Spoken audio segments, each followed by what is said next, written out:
Mheshimiwa Daktari Samia Suluhu Hassan, Rais wa Jamhuri ya Muungano wa Tanzania, Mheshimiwa Mustafa Kamal Mabul, Waziri Mkuu wa Jamhuri ya Kiarabu ya Misri, Mheshimiwa Dr. Mwigulu Lameck Nchemba, Waziri Mkuu wa Jamhuri ya Muungano wa Tanzania, Mheshimiwa Deogratias Ndejembi, Waziri wa Nishati, Mheshimiwa Zuberi Ali Maulid, Spika wa Baraza la Wawakilishi Zanzibar, Mheshimiwa Hamis Ramadhani, Jaji Mkuu Zanzibar, Mheshimiwa Deo Mwanyika, mwakilishi wa Spika, Mheshimiwa Doto Biteko, Naibu Waziri Mkuu mstaafu, Mheshimiwa Dr. Desina, Rais mstaafu wa Benki ya Maendeleo ya Afrika, Mheshimiwa Dr. Sharozi Migiro, Katibu Mkuu wa CCM na viongozi wote wa CCM walioko hapa, waheshimiwa mawaziri, naibu mawaziri, viongozi wote mlioko hapa na wengine wote waliotajwa katika itifaki zilizotangulia, na ndugu wananchi.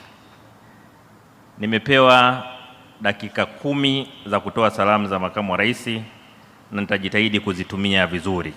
Mheshimiwa Rais, katika kutumia vizuri muda niliopewa, kwa heshima kubwa na kukaribisha kufanya kazi hii. Naamini uongozi upangwa na Mungu.